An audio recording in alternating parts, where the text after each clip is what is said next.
هر یک دور و زمان در آینه روزگار و زندگی آدمان پیدا می گردند که واقعا با خلق و اطفال، علم و دانش، صنعت و هنر خود میان عامه موقع و مرتبه خاصه را در می یابند. این صدا برای اکثر آدمان آشنا و عزیز و گرامی است. صدا و آهنگ مرحوم عبدالرزاق یوسفوف، یک نفر صنعتکار قرن گذشته ملت تاجیک که سالیان زیاد در جاده صنعت نوازندگی و آوازخوانی ممتاز بود و زیاده از 35 سال عمر پربرکتش را برای تربیت شاگردان و فرزندانش بخشیده و در خانه مدنیت شهر وحدت کار کرده است و جاده های پرپیچ و تاب صنعت را برای جوانان تشنه آوازخوانی روشن کرده است. هماهنگ صدایش از پاب موسیقی غژک بود و پری پروازش سرود و ترانه های مرغوب خلق تاجیک. در آستانه امارت اقامتش به همتا سرود می‌خواند تا شهبالهایش از این همه راحت بردارند و عبرت آموزند. صدای دلاشوبش، سبک والایش سامع قلب راغبانش را لبریز فرح می نمود و در عمق دلها لانه می گذاشت.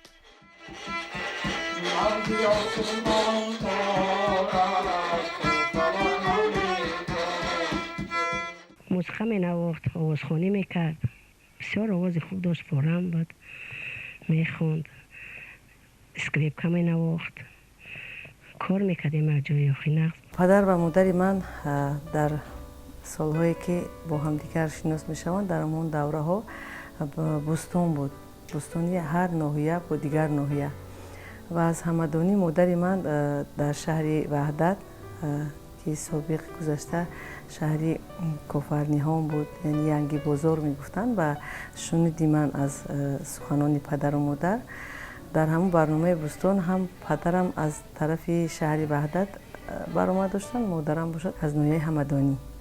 در همونجا یکدیگر رو میبینن و با هم دیگر یعنی شناس میشوند و خانواده و عائله‌دار میشوند و طول 35 سال در تئاتر شهری وحدت کار و فعالیت میکنن. سرودایی که وایو میخوندن اون سرودا خیلی هست حاضرن، همون از طرف اکاشریف جورایف هنرمند وای میکردن، سرودای اون کسا را میخوندن. بعد سالهای پیش سرودای ظفر نوزیم استاد این استاد میخوندن. های ما هم رفته بگیم دهنی همین سال پدرمون همون سرودا را چینده ما هم میخوندیم و پدرم باشد یک سرود میخوندم، بسیار سرودی جذاب میخوندم. من فقط با پدر میگفتم که یگون سرود دیگر ندارید خونید همین سرود، میگفتن که حالی بعد از سری من همین سرود حتما تو میسرایی. فقط با خیشک میخوندم، یعنی اسباب ملی تاجیکی با خیشک میخوندم.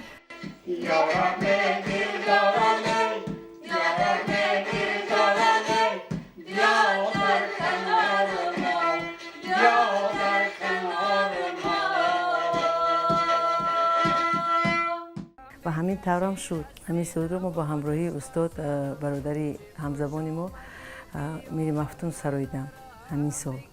یارمه دلدارمه همین سرود رو. یاری جان به تو مرا یار کجاست، سبزه و شرشره و آب کجاست، سبزه و شرشره و آب کجاست. یارمه دلدارمه، یارمه دلدارمه، یار در کنارمه، یار در کنارمه، یارمه دلدارمه، یارمه دلدارمه، یار در کنارمه. پدر من غزلای خوش رو میخوند، سرودای خوش رو میخوند، گاه به دیتور مینواخت، گاه وقت به قیجک میخوندک. من دایرش مینواختم میکی ایریت همون موزیکاش بیره نمیبرومدم دایره قطی مینواختم میخوندک اوتن. خیلی گاه قطی اوتن سر آواز میشدیم پیداش میخوندیم قطی اوتن.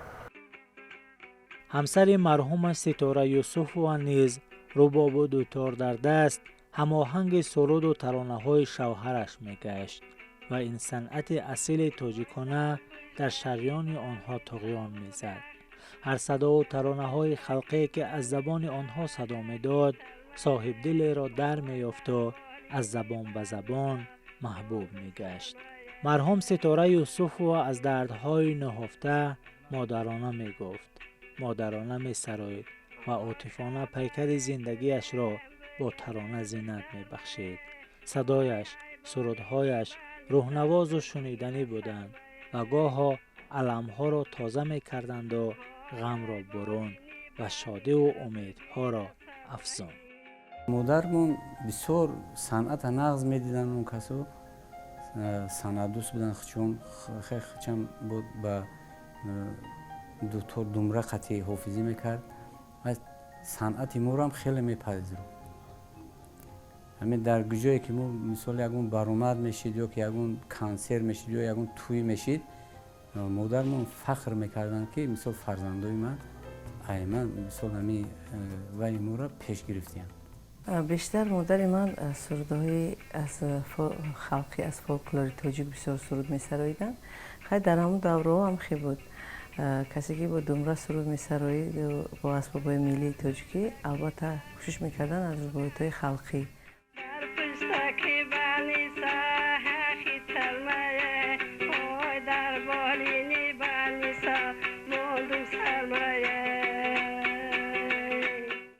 چم چقدر دمره خشوم نوخته ما هم چقدر ذهن موندگیم ای دمره نوازی را مادرم یاد گرفتیم میدن که دویره را نغز می نوازم دورهای پیش و چم تویا معرکه خشرو آباد میکرد. خطی پدرم وقتا میکروفون نبود خیلی چیزا نبود میبرامدن دیتار ما خطیشان دویره می نوختم و تم غیجک ده بود. مادرم در دمره بود دیتار بود همین خیلی خشرو میخوندن که همه توی رو آواد میکردن. بسیار خوشرو میخوندن همون دوره‌های پیش. خیلی من همو یاد گرفتم. نمی حالی هم یگان توی باشه معرکه باشه میرم. این پدرم مادرم چند سال این سال 1958 تولد من خیلی این 14 سالگیم 15 سالگیم من همین کسب چون ای خود کدوم گرفتم.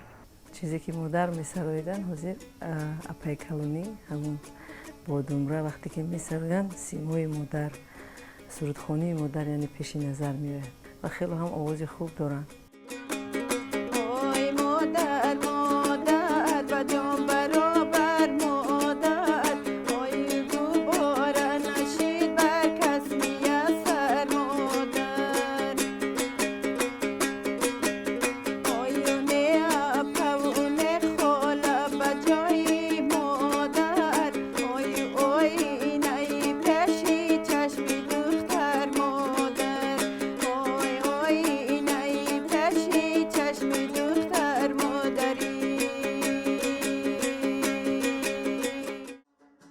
عبدالرازق و ستاره 7 فرزند سیلی گل، عبدالصادق، جلالالدین، ایدی گل، موجی گل، بختیار و فیضی گل را به کمال رسانیده و به اکثر آنها میراث خود را باقی گذاشتند و رفتند و امروز آنها به نام و میراث والدین خود ارج میگذارند. سیلی گل یوسف و سبک مادر را خاص دانست و ممتاز گشت و امروز اوج صدایش در کاشانه ها تنین می اندازد.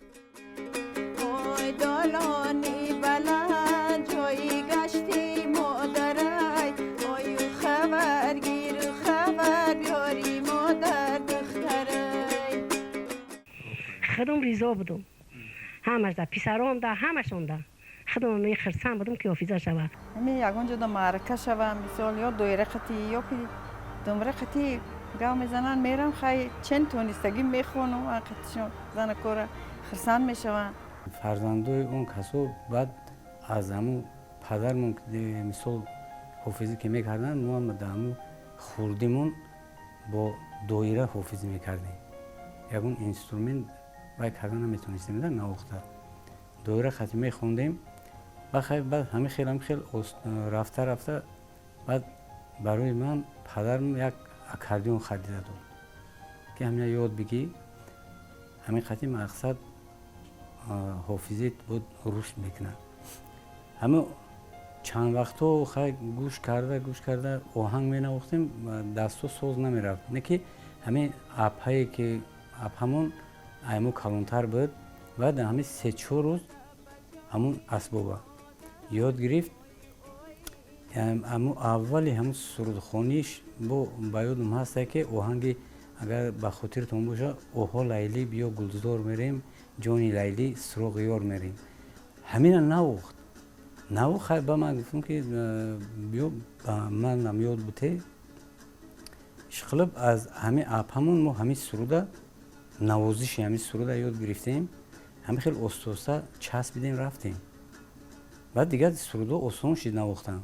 همین صدیق دادر ما اکاردیون همی خودم دویره می نواختم و اکاردیون می نواختک استوسته دستش تو غوری شد اکاردیون نواز شد اینا یا خوشرو می نوازه یا من خودم خوشرو های می خونه صدیقم. ها که ما دیگه هم خیلی چی هم طور خطی گذاشتیم دی طور خطی می خونم یگان تا بچم. اهل اویلا بزمارای مردم دهه و شهر وحدت بودند. چون مادرش زاده ناحیه همدانی ولایت ختلان بود، بعضا به آنجا نیز دعوت می‌گشتند و توی و سر را با اشتراکشان رنگ و ری به دیگر می‌بخشیدند. هر یک کوشش می‌کرد که در چاره‌بینی‌های فرهنگی و فراغت اشتراک نموده استعداد خود را نشان دهد. در همان سالها که سیلیگل و عبدالصادق خیلی جوان بودند، در بستانها اشتراک می‌ورزیدند و مهارت خود را نشان می‌دادند. عبدالصادق یوسف با طبل و دایره، با اکاردیون و دیگر اسباب‌های موسیقی محفل‌آرای چندین چاره‌بینی‌های فرهنگی بود. همین طریق صنعت نوازش دیگر اسباب‌ها را آموخت و کم کم با پدر و مادر و اهل عائله هم‌آوازی می‌کرد. یعنی برادر کلانی هم صادق جان بسیار آوازی شیره‌دار دارد. استادی من هم گویم خطا نمیکنم و همین همه راهی صنعت مرا بسیار هم دستگیری کردن، یاردم کردن. برادر دومینم میگوین که هر یک کس با ژانری تقلید به دیگر هنرمندان. برادر دومینم باشد جلال الدین جان با سروده های یعنی جورابیک نظری، جمشید اسماعیلوف با همین اکاردیون سرود می سرایدن و در همون قشلاق ما همیشه که وقتی که توی و بزم و وای می شد برادرای من نیست کوشش میکردن که در آنجا برآمد کنن. یکون وقت مثال یک جای شیم اگر بشینیم من خودم می نوازم، فیضگل جان میخوند و می نوازم مثال ابهمون میخوند سیلیگل جان. یکون روزای مثال نشست میکنیم بین اویلویمون امکیون میبیان همش صنعتکارن امکیون خیلی میشینیم همه وقت در خونه ما یعنی که خرسندی هست.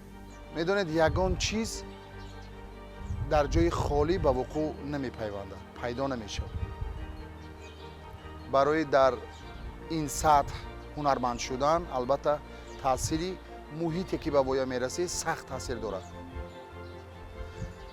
و هنرمندی که امروز معروف است معروفیش اگر بگوییم که اگر از عائله هنرمند و ایجادکار نباشد معروفیش خیلی سنگین به دست می آید. راهی بسیار پرپیچ‌وتاب و طولانی صنعت را سخت پیگیری میکنند، دشوارش می شود. اما شخصی که در عائله هنرمند تربیت می یابد اگر باز هم هنرمند اصیل باشد این راه را زودتر می پیماید، دشواریش خیلی کمتر می شود. قلب اهل عائله لبریز محبت و صداقت به وطن است و همیشه کوشش میکنند که سرود و آهنگ‌های وطنداری و میهن پرستی را ایجاد کنند و به تشنگان این عالم سازها و رازها پیشنهاد نمایند. در این جاده پرآب و رنگ یکی از دیگر هنر می آموخت و میخواست در دایره عائلوی آن را صیقل دهد. همین طور هم شد که در دل فیضگل تشنه هنر شعله سرایندگی فرازان گشت و در مدت خیلی کوتاه راه ناهموار و تاریک این هوسکار نورس را روشن ساخت. همین قدر یاد دارم که خوردکک بودم، در صنف یکم میخوندم. همین قدرش در یادم هست که برادرانم گفتم که یکیش اکاردیون میگرفت، یکیش دایره میگرفت، یکیش دوتار میگرفت، سرود میخوندن. من بسیار میرقصیدم در نزدشون. بسیار همین کودکی همین چست و چولوکی چخون بودم و همراهشون سرود میخوندم و اولین بار در عید الفبا من سرود خوندم، سرود شادروان کرامت الله قربان رو در صنف یکمی. سرود خوش آمدی ای دل ستان انگشترین آسمان به چشم من کن آشنا دیگر مرم. همین سرود بسیار در گوش من صدا میداد. صنف یکم میخوندم و همه استادان معلمان در حیرت بودن که اینقدر کودک خردسال همین سرود رو یعنی به هریمو سرودای استاد شادروان کرامت الله قربان رو بسیار می‌سرودم درباره بهار و زندگی و دوری کودکیش نه همین یاد دایره‌چه داشتم، دایره‌چه‌های مای دهک بود. همین در بازار رو میفروختم، 3 سنت دادم خیلی بود. میگرفتم که همون دایره خودم میگرفتم، دایره مینوختم رقص میکرد. همین خیلی رقصای شروع میکرد که و استا خیلی بود. انسامبل کردیم خونه مونده یا همه خواه آوردن، چی آوردن بعد موزیکا مینوختن، میبرم رقص میکرد، بعد حافظی میکرد. چقدر بیدای خوش رو میخونده فیضیگل. خیلی خود من با همون یامه هم حافظی میکردم. مینوختن حافظی میکردم. نگید با فیضیگل خیلی بود دیگه خیلی میخونه بچه. درباره پدر، مادر، فرزندی پدر همش مثال چقدر خوش رو میخونه. برای بخت. یک روز من خودم در خونه شتگی خیلی خودم توقع اکاردیون قطعی کم وای کرده بودم، حافظی کرده بودم. بعد اومد پرسیدم گفتم فیضیگل جان یک سرود هم می نوازم کنی همین سرود بخون و یک سرود نوختم شه نوازی شه و بعد خون من گفتم بیا تو حافظه شه حافظی کنی یعنی مقصد در یکون مثل معرکه و تویده حافظی کنم یک تا خون که بسیار عجیبی بود برومد سرود من ببینم میشیده اکرو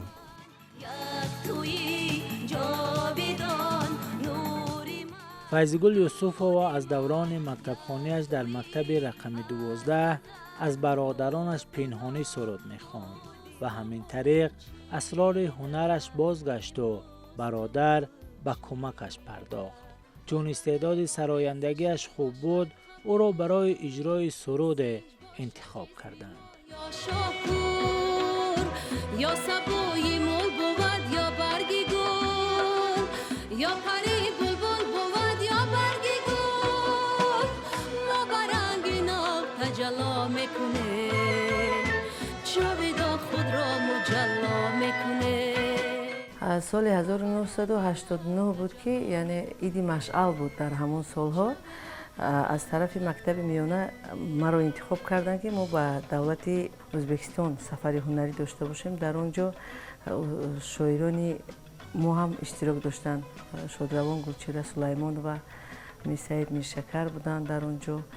و وقتی که ما رو از خانه آمدن اجازه پرسیدن، یگان برادران من روزگی ندادن و پدرم هم روزگی ندادن و برادر کلانی هم صادق جان و معلمه من گفت که شما معلمه جان اگر همراه خواهر من باشید با شما باور میکنم میتوانید که برید جوابش من خودم به خانه به والدین میتیم و ما رو بردن در اونجا. در سال همون 1989 در اونجا ما سرود اله رو در استادیوم کلانی ازبکستان برآمد کردم و جای اول رو اشغال کردم و گشته آمدم. سفر هنریش سبب گردید و پس از ختم مکتب میانه به انسامبل گنجینه آمد و به کار پرداخت. هرچند نازکی-های این پیشه زیاد بودند ولی عزمش که قوی بود توانست از استادانش سبق موسیقی بگیرد و در این عالم بی پهنا صاحب نام گردد. جوهری روی زمینی چشمه مهر آفرینی خانه ما را هفت نشینی صلح و وحدت هیچ کس از پیش خود چیزی نشد. یعنی من هم از همین پدر و مادر از عائله آموختم کمی هم باشه و بعدا راه گرفتم به پایتخت عزیزمون شهر دوشنبه و در انسامبل بسیار هم آوازه‌داری تاجیک انسامبل فولکلوری اتنوگرافی گنجینه که در فیلارمونی دولت تاجیکستان به نام اکا شریف جورایف تأسیس یافته بود که در اونجا سروری آن را استاد زنده‌یاد شادروان ظفر ناظم بودند. از استاد سفرگل یوسفووا ما همه قدر می‌ندار هستم که و یا وقتی که من در کروژوک در یک برنامه کنسرتی برآمد کردم، اون کس مرا گرفته به انسامبل فولکلوری اتنوگرافی گنجینه آوردن که برای هنر خویش را سایقل دادن و امروز تا حال هم اگر کدام سرودایی که من انتخاب نکنم همراه انتخاب میکنیم، برای من کمک میکنن. یعنی باری دیگر برای خود انیخ کردم که صورت زیبا، یعنی هنگامی که شخص مخصوصا زن اگر زیبا باشه دنیای باطنش نیز زیبا می شود، حتما زیبا می شود.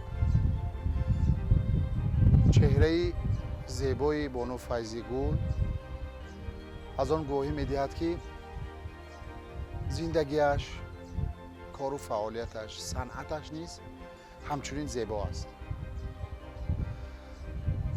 2 سال قبل که من با او از نزدیک شناس شدم، وقتی که به فیلارمونی دولتی تاجیکستان به نام اکاشری جورایف کار و فعالیت خویش را آغاز کردم، این بانوی هنر را محض در همین درگاه از نزدیک دیدم و از نزدیک شناس شدم.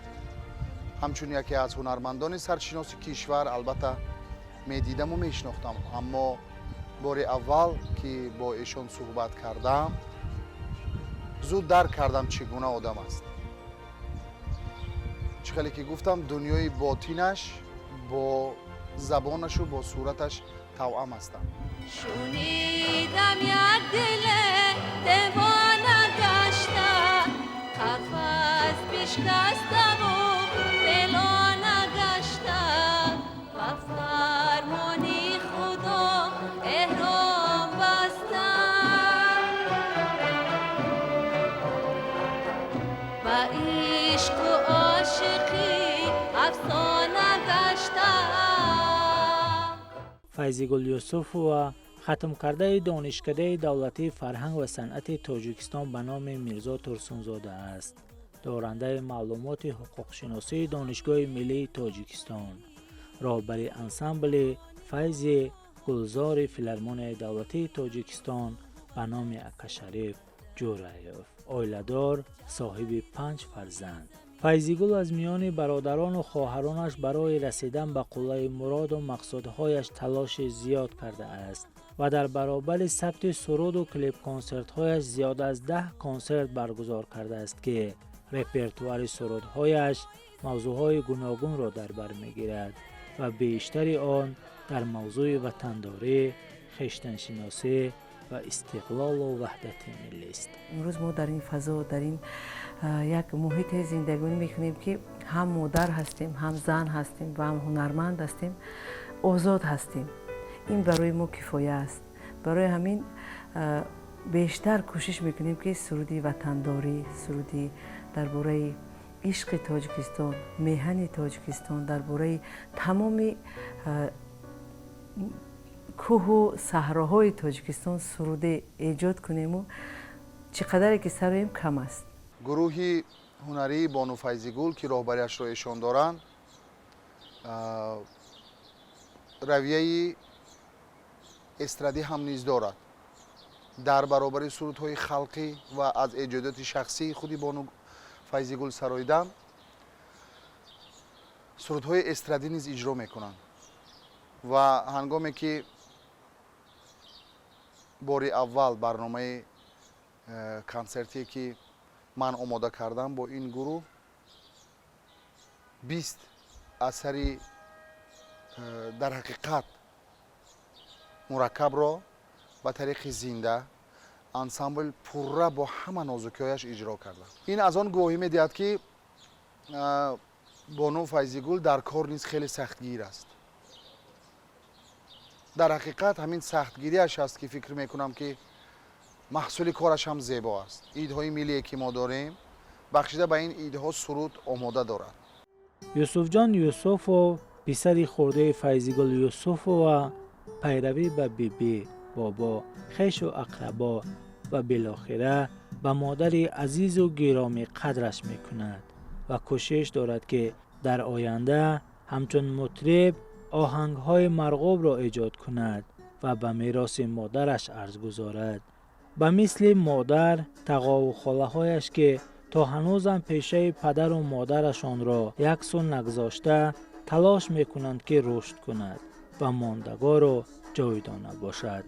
چون همه اهل فرهنگ و هنرند، سریخان را به آهنگ و ترانه تصور کردن نشاید. ما گروه ایجادی بهر رونق و رواج صنعت سرایندگی و نوازندگی اوله یوسفوف ها برار را تمنا میکنیم.